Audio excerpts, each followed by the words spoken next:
हाँ तो प्यारे साथियों, कैसे हैं आप सभी। उम्मीद करते हैं आप सभी की बोर्ड एग्जाम की तैयारी जो है अच्छे तरीके से चल रही होगी और आप लोग इस समय एकदम स्वस्थ मस्त होंगे। जैसे कि दोस्तों आज की वीडियो में हम लोग बात करने वाले हैं क्लास 10th कला के बहुविकल्पी प्रश्नों का खजाना, यानी कक्षा 10 में जो बहुविकल्पी प्रश्न आता है कला में 20 नंबर का, वो खजाना लेकर मैं आ चुका हूँ। इतना ही आप लोग को पढ़ना है। अगर इतना बहुविकल्पी प्रश्न पढ़ लेते हैं तो पक्का इसमें से 20 तो पुस्ता न लड़ जाएगा। क्या है, इसी तरह से सभी विषयों का बहुविकल्पी प्रश्न को जानने के लिए मेरे चैनल को सब्सक्राइब करें। चैनल का नाम क्या है? Study with Anoop. चैनल का नाम स्टडी विथ अनूप, ठीक है ना। तो चलिए, स्टडी विथ अनूप चैनल में आपका स्वागत है। अब चलते हैं हम लोग प्रश्नों की तरह। स्टडी विथ अनूप चैनल में स्वागत करते हैं आपका, ठीक है। चलिए, तो पहला प्रश्न क्या है? बहुविकल्पी प्रश्न है, कला से है। हरा रंग कौन सा है? यानी हरा रंग क्या है? प्राथमिक रंग है या गर्म है या तटस्थ है या द्वितीयक है? तो भाई हरा रंग जो है हमारा कौन सा है? तो हमारा द्वितीयक रंग है। यानी कौन सा रंग है हरा? द्वितीयक रंग है। ये वाला ऑप्शन सही है। आपको सभी इन प्रश्नों को याद रखना है, बहुत इंपॉर्टेंट ये सब प्रश्न है, ठीक है ना। दूसरा क्या है?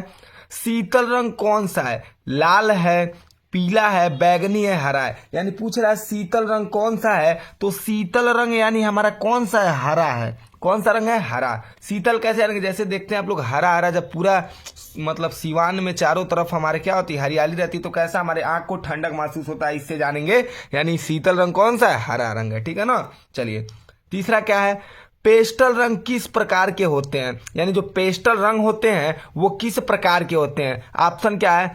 स्थायी, अस्थायी, चमकीले या धुलधुले। तो पेस्टल रंग जो हमारे होते हैं वो क्या होते हैं? धुलधुले होते हैं, धुलधुले होते हैं, ठीक है ना। यानी डी वाला ऑप्शन हमारा क्या है? सही है, धुलधुले होते हैं, ठीक है। चलिए, इसी प्रकार चौथा क्या है हमारा? कि नीला रंग क्या है? चौथा, नीले रंग का विरोधी रंग कौन सा है? यानी नीले रंग का विरोधी रंग कौन सा है? ऑप्शन ए है लाल, बी है पीला, सी नारंगी, डी हरा। तो नीले रंग का विरोधी रंग कौन सा होता है? तो नीला का विरोधी क्या होता है? पीला होता है। यानी बी वाला ऑप्शन क्या है हमारा? सही है, ठीक है ना। चलिए, पांचवा देखते हैं। पांचवा हमारा क्या है? पांचवा प्रश्न, पांचवा देखिए, पांचवा है कौन सी पेंसिल से खींची गई रेखा अधिक काली होती है? यानी पूछ रहा है कौन सी पेंसिल से खींची गई रेखा अधिक काली होती है? HB है, H है, 2B है, 2H है। तो देखो भाई, जो हमारा HB यानी बी वाली पेंसिल से खींची, जो बी जिस पे लिखा हो और जितने बड़ी संख्या में दिया हो उससे जो हम रेखा खींचते हैं अधिक काली होती है। यानी हमारा इसमें कौन सा ऑप्शन सही हो जाएगा? 2B, ठीक है ना। 2B वाली पेंसिल से हमारी खींची गई रेखा काली होगी। यहाँ 2B की जगह अगर 3B 4B रहता तो उस पे ऑप्शन में मारते, ठीक है ना। चलिए, छठवां क्या है?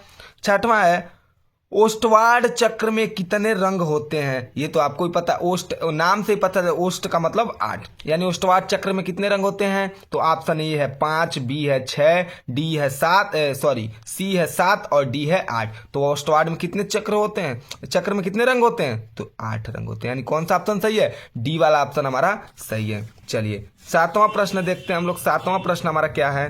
सातवां है कि हरा रंग नेत्र पर कैसा प्रभाव डालता है? तो मैंने अभी आपको बताया कि जब हम लोग क्या करते हैं, हम लोग अगर सिवान वान खेत वोत में देखते हैं तो चारों तरफ जब हरियाली रहती है तो हमारे आंख को क्या होता है? ठंडक महसूस होता है। ऑप्शन क्या है इसमें? सामान्य, ठंडा, गर्म, कुछ नहीं। तो हरा रंग हमको कैसा प्रतीत होता है आंख नेत्र पर? तो ठंडा प्रतीत होता है। यानी कौन सा ऑप्शन सही है? बी वाला ऑप्शन सही है, ठीक है ना। चलिए, अब इसी प्रकार आठवें प्रश्न की तरफ, बहुविकल्पी प्रश्न की तरफ हम लोग चलेंगे। आठवां क्या है हमारा? देखते हैं। चलिए, आठवां क्या है हमारा? आठवां है इंद्रधनुष में कितने रंग होते हैं? तो इंद्रधनुष में कितने रंग होते हैं? ऑप्शन ए है 5, बी है 6, सी है 8, डी है 7। तो इंद्रधनुष में कितने रंग होते हैं? ये तो आपको पता ही होगा, इंद्रधनुष में 7 रंग होते हैं। यानी डी वाला ऑप्शन हमारा क्या है? सही है। नौवां क्या है? कला शब्द किस भाषा का शब्द है? यानी कला किस भाषा का शब्द है? पहला ऑप्शन है हिंदी, दूसरा संस्कृत, तीसरा फारसी, चौथा पाली। तो कला शब्द जो है हमारा क्या है? संस्कृत भाषा का है, ठीक है ना। किसका है? संस्कृत भाषा का। तो यानी बी वाला ऑप्शन हमारा सही है। चलिए, 10वां क्या है? सफेद रंग का विरोधी। सफेद रंग का विरोधी क्या होता है? ए है ऑप्शन नीला, बी काला, सी भी काला, यहाँ कुछ और रहना चाहिए, काला नहीं, यहाँ पीला कर देते हैं, ठीक है ना। ऑप्शन में दोनों सेम हो गया, यहाँ पीला कर दीजिए, पीला लिख दीजिए। ठीक है, सी है पीला, डी है भूरा। यानी सफेद रंग का विरोधी रंग कौन सा होता है? तो सफेद का विरोधी क्या होता है? काला होता है। यानी हमारा बी वाला ऑप्शन क्या है? सही है। ठीक है ना। चलिए 11वां क्या है? निम्नलिखित में से गर्म रंग है। गर्म रंग कौन है? नीला, लाल, हरा, बैगनी। ऑप्शन दिया, इसमें कौन सा सही है? तो हमारा जो गर्म रंग होते हैं वह लाल है। इसमें से लाल जो है हमारा गर्म रंग होता है।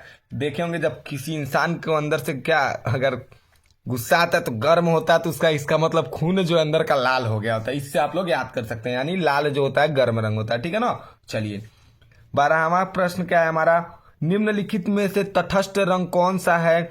यानी तटस्थ रंग कौन सा होता है पूछ रहा है। तो तटस्थ रंग दो होते हैं, एक सफेद और एक काला। पूछ सकता है तटस्थ रंग कितने होते हैं? तो दो होते हैं, एक सफेद एक काला। लेकिन इसमें क्या पूछा? निम्नलिखित में तटस्थ रंग कौन सा है? यानी इसमें तटस्थ रंग कौन सा है? ऑप्शन है सफेद, बी है लाल, सी हरा, डी नीला। तो अभी मैंने बताया सफेद और लाल सफेद और काला जो होते हैं तटस्थ रंग होते हैं। तो यहाँ ऑप्शन क्या है? सफेद दिया है। यानी ये वाला ऑप्शन क्या है? सही है। ठीक है ना।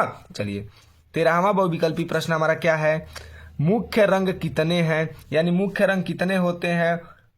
तो मुख्य रंग कितने होते हैं? ऑप्शन है ए 2, बी है 3, सी है 5, डी है 7। तो मुख्य रंग जो हमारे होते हैं इनकी संख्या कितनी होती है? मुख्य रंग जो होते हैं हमारे 3 होते हैं। यानी कौन सा ऑप्शन सही है? बी वाला ऑप्शन सही है। ठीक है ना। चलिए इसी प्रकार 14वें नंबर की तरह चलते हैं बहुविकल्पी प्रश्न की।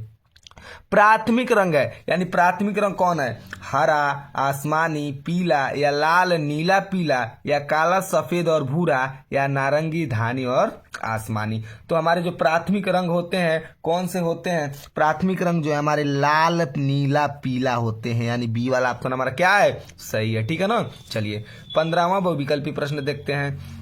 द्वितीयक रंग कितने होते हैं? द्वितीयक रंग पूछ रहा है कितने होते हैं हमारे। तो द्वितीयक रंग भाई कितने होते हैं? 3 होते हैं द्वितीयक रंग हमारे। कितने ऑप्शन में है? पहला है 2, दूसरा 8, तीसरा 5, तीसरा 3। यानी कौन वाला ऑप्शन सही है? सी वाला, डी वाला ऑप्शन सही है। यानी द्वितीयक रंग हमारे कितने होते हैं? 3 होते हैं। 16वां क्या है कि गुलाबी रंग किन 2 रंगों के मिश्रण से बनता है? यानी गुलाबी रंग किन किन रंगों को मिलाने से बनता है? ठीक है ना। तो गुलाबी रंग आपको भी पता होगा कि लाल, पहला ऑप्शन है लाल और सफेद, दूसरा हरा और लाल, तीसरा सफेद पीला, चौथा है पीला प्लस लाल। तो आपको पता ही होगा कि गुलाबी जो रंग होता है वह लाल और सफेद से मिलकर बना होता है। यानी ये वाला ऑप्शन सही है। ठीक है ना। चलिए अब 17वां बहुविकल्पी प्रश्न क्या है? 17वां है कि कौन से रंगों का माध्यम पारदर्शी होता है? पूछ रहा है कौन से रंगों का माध्यम पारदर्शी होता है। ऑप्शन ए है जल रंग, बी है तैल रंग, सी है एक्रेलिक रंग और डी है क्या? पेस्टल रंग। तो इसमें से कौन से रंगों का जो होता है माध्यम पारदर्शी होता है? तो भैया जो हमारा तैल रंग होता है, तैल रंग जो होता है माध्यम उसका क्या होता है? पारदर्शी होता है। यानी बी वाला ऑप्शन क्या है? सही है। ठीक है। 18वां प्रश्न क्या है कि कौन सी पेंसिल से बनाई गई रेखा हल्की होती है? अब भैया कौन सी पेंसिल से पूछ रहा है, तो जितना एच में आएगा, एच से जो अक्षर लिखा होगा उसमें सबसे हल्की लिखी जाती है। कौन सी पेंसिल से बनाई गई रेखा हल्की? ऑप्शन क्या है? 2B, ये तो काला लिखेगा। 2H, देखते हैं अभी आगे ऑप्शन में हो सकता है यही। तीसरा क्या? HB, चौथा H। तो भैया जो H में लिखा है 2H के साथ है ना, वह क्या हो जाएगा? इससे ही हमारा सबसे हल्की रेखा होती है। कौन सी पेंसिल से बनाई गई रेखा हल्की होती है? यानी 2H से। ऑप्शन नंबर कौन सा हो जाएगा? बी वाला ऑप्शन सही हो जाएगा। ठीक है ना। चलिए अब 19वें बहुविकल्पी प्रश्न की तरफ हम लोग चलते हैं। चलिए यहाँ पर 19वां बहुविकल्पी प्रश्न देखते हैं क्या हमारा। ये रहा। क्या है? निम्न में से कौन सा रंग इंद्रधनुष में नहीं होता है? यानी इसमें से कौन सा ऐसा रंग है जो इंद्रधनुष में नहीं होता है? ऑप्शन है नीला, नारंगी, भूरा, लाल। तो भैया इंद्रधनुष में नीला रंग पाया जाता है, नारंगी रंग भी पाया जाता है और लाल भी। कौन सा रंग नहीं पाया जाता है? भूरा। यानी ऑप्शन नंबर क्या है? सी हो जाएगा सही इसका। ठीक है ना। अगला क्या है? अगला है कि छत के केंद्र को अलंकृत करने के लिए कौन सा आलेखन उपयुक्त होगा? यानी छत के केंद्र को अलंकृत करने के लिए इसमें से कौन सा केंद्र जो है आलेखन उपयुक्त होगा? ऑप्शन है केंद्रीय आलेखन, बी है कोने का आलेखन, किनारे का आलेखन, लेखन, इसमें से कोई नहीं। यानी ऑप्शन है कोई नहीं। यानी भैया देखो छत्र के केंद्र को अलंकृत करने के लिए हमको क्या? केंद्रीय आलेखन की आवश्यकता होती है। ठीक है ना। यानी ए वाला ऑप्शन हमारा क्या है? सही है। ठीक है। चलिए अब 21वें नंबर चलते हैं। बनावट क्या है? बनावट की दृष्टि से आलेखन कितने प्रकार के होते हैं? तो भैया बनावट की दृष्टि से ऑप्शन क्या है? 4, 2, 3, 7। यानी बनावट की दृष्टि से जो हमारा आलेखन होता है भैया वो 3 प्रकार के होते हैं, यानी सी वाला ऑप्शन क्या हमारा सही है। 22वां क्या है? किन दो रंगों के मिश्रण से नारंगी रंग बनता है? यानी कौन कौन रंग मिलाए तो हमारा नारंगी रंग प्राप्त होता है? ऑप्शन है लाल प्लस सफेद, भैया इससे नहीं होगा। हरा प्लस लाल, इससे भी नहीं मिलता है। सफेद प्लस पीला, इससे भी नहीं मिलता है। पीला प्लस लाल, यानी पीला प्लस लाल मिलाने से हमको क्या मिलता है? नारंगी रंग बनता है हमारा, ठीक है ना। चलिए अब 23वें प्रश्न की तरफ हम लोग क्या करते हैं, आगे बढ़ते हैं। 23वां क्या है? इनमें से कौन सा खनिज रंग नहीं है? पूछ रहा है इसमें खनिज रंग कौन सा नहीं है? तो खनिज रंग ऑप्शन ए है एक्रेलिक, बी है गेरू, सी है रामरज, पेवड़ी, डी है ऑप्शन, ठीक है। तो इसमें से पूछ रहा है खनिज रंग नहीं है, तो भैया जो एक्रेलिक है वो हमारा खनिज रंग नहीं होता, यानी ये वाला ऑप्शन क्या है? सही है। चलो 24वां देखते हैं क्या है? सबसे महीन ब्रश निम्न में से कौन सा है? तो भैया जिसका सबसे छोटा नंबर इसमें वही तो सबसे महीन ब्रश है। आप 6 नंबर, बी है 1 नंबर, सी है 4 नंबर, डी है 2 नंबर। तो 1 नंबर जो होता है सबसे महीन ब्रश होता है, ठीक है ना। चलिए अब 25वां बहुविकल्पी प्रश्न क्या है? बिना ब्रश की सहायता से कौन सा रंग लगाया जा सकता है? बिना ब्रश ना लगाए फिर भी वो पेंट अमर रंग हम लोग लगा सकते हैं। इसमें कौन सा वो रंग है? पहला है जल रंग, दूसरा है तैल रंग, तीसरा है पेस्टल रंग, चौथा है इनमें से कोई नहीं। तो भैया बिना ब्रश की सहायता से हम लोग पेस्टल रंग लगा सकते हैं, यानी 25वां का सी वाला ऑप्शन सही हो जाएगा, ठीक है ना। 26वां क्या है कि निम्न में से सबसे अधिक मोटा ब्रश कौन सा है? सबसे अधिक मोटा ब्रश भैया जिसका नंबर जितना अधिक है, 6 नंबर, 1 नंबर, 2 नंबर, 4। तो भैया 6 नंबर ही तो होगा इसका ऑप्शन, यानी 26वां का कौन सा ऑप्शन सही हो जाएगा? 26 का हो जाएगा ए वाला ऑप्शन सही हो जाएगा, ठीक है ना।